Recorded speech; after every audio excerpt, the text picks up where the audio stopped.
Safari ya maisha yangu iliendelea. Nikaona mambo mengi nisiyoweza kuelezea yote. Lakini ndani ya muda mfupi mno, mara nilifika wakati ambapo baba yangu alifariki. Wakati ambapo niliamini sasa uovu wangu wote ungefutwa kwa jinsi nilivyosimama na mama.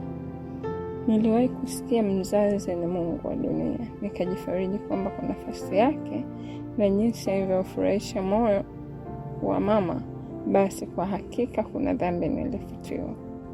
Haikuwa hivyo. Kila kitu kilijitegemea na tendo jema halikuwa na nguvu tone ya kufuta uovu. Kile nilichodhani utetezi kwa mama yangu, sasa niligundua kilikuwa ni chuki kwa kiwango cha uuaji.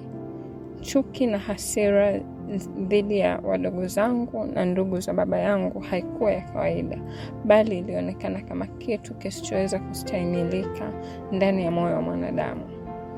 Ilionekana kama sumu iliyonimaliza mimi mwenyewe kwanza, kabla haijawala wale niliwachukia na kutaka kuwalipa kisasi.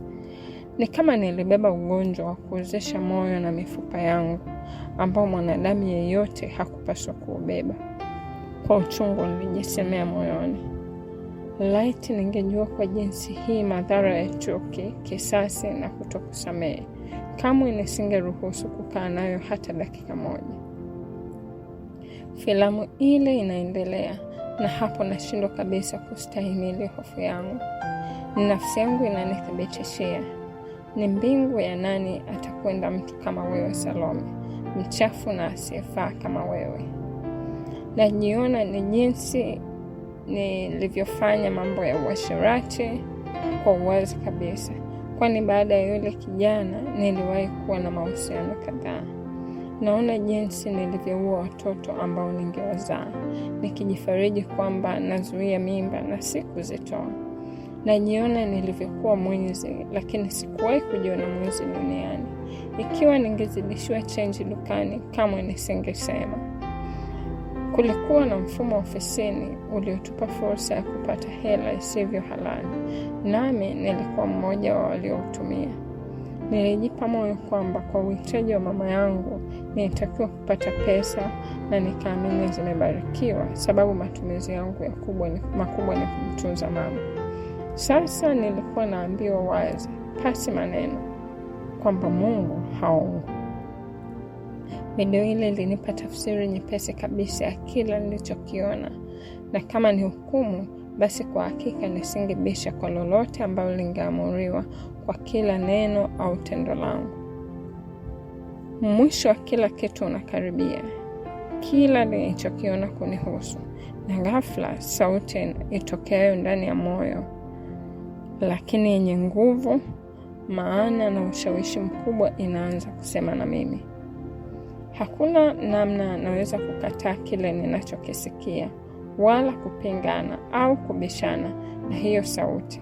Na zaidi sana, ni sauti inayotoa mwafaka juu ya hatima yangu na kunihakikishia kuwa sasa si ndoto, bali ni kweli halisi kwamba sipo tena duniani, nimekufa. Sipo tena katika mwili. Sina tena nafasi nyingine ya kuishi na kurekebisha yale ambayo sasa nagundua yamebeba hukumu yangu ya umilele. Salome wa ndani anasema na mimi, nikitamani nimfunge kinywa, kwani najiona siwezi kustahimili kabisa kuendelea kumsikiliza. Mimi ni mchafu, mimi ni mwizi, mimi ni muongo, mimi ni muuaji, mimi ni katili, mimi ni mtu nisiyefaa kuingia ufalme wa Mungu. Kauli hizo zinajirudia tena na tena na tena, na zinakuwa kauli zenye kuniongezea hofu yangu mara 100 zaidi ya ilivyokuwa awali. Nakumbuka jinsi mara kadhaa niliposikia ushawishi kuhusu wokovu nikadharau. Sikuwahi kutoa nafasi kumsikiliza mtu aliyeitwa mlokole. Niliamini ni watu waliotengeneza dini yao na kujionyesha kuwa wenye haki kuliko wengine. Nilikumbuka wakati fulani walikuja watu kutoka mjini wakihubiri Injili. Niliwachukia, hasa nilipoona watu wakigeuka na kuwaamini. Nilijaribu kuwaambia watu kile nilichoamini kuhusu walokole. na ikiwa ningeona kitu kwenye mitandao ya kijamii kinachohusisha ulaghai wa watu wanaojiita watumishi wa Mungu, basi ningesambaza sana na kuwaaminisha watu kuwa ulokole ni ulaghai na njama ya kutafuta pesa. Mwisho wa video ya maisha yangu, Salome alilala kitandani, akafa, akafunikwa na shuka jeupe. Mama yake akalia sana, na kisha Salome mwingine akainuka na kumtoka yule aliyelala, na ghafla kukawa na giza kuu. Giza ambalo halikuishia kwenye video tu, bali nilihisi uwepo wa giza hapo nilipokuwa nimekaa, japo hapakuwa na giza. Mara hiyo alisimama mtu mbele yangu, ambaye nuru ilitoka kila sehemu ya mwili wake. Sikuweza kumwangalia kwa ung'avu wa uso wake na mavazi yake na mwili wake wote. Nikajikuta nimelala miguuni pake, nikilia sana na kutubu. Alitoa sauti ambayo haikutokea kinywani mwake, bali ndani yake. Mimi ndimi njia, kweli na uzima, Salome. Mtu haji kwa Baba ila kwa njia ya mimi. Aniaminie yuna uzima wa milele. Asiyeamini amekwisha kuhukumiwa, sababu hakuiamini ile kweli. Nilijiona nimekwisha. Matendo yangu mema hayakuwa na msaada kwangu. Dini yangu nzuri na kubwa nayo haikuwa na msaada. Na wala kwenda kwangu kanisani kila wiki hakukuwa kabisa na msaada. Nilimkataa Yesu, aliye Bwana na Mwokozi wa ulimwengu, aliye njia pekee na ya kweli ya kwenda kwa Baba. Niliishi maisha yaliyodhihirisha kile nilichokiamini ndani, kwamba hakuna kuokoka duniani. Niliamini katika toba za mara kwa mara na matendo mema niliyotenda, lakini dhambi ilikuwa na nguvu kubwa kunishinda. Kama ningetubu Jumapili, Jumatatu ningepata ushawishi wa kufanya dhambi, na hivyo kwa kuendelea sikuwa tena nahisi hukumu ikiwa nitatenda dhambi. Niliona ni maisha ambayo hata Mungu anaelewa kwamba wanadamu tu dhaifu na wadhambi. Kama ningetubu, kwa hakika sikumaanisha.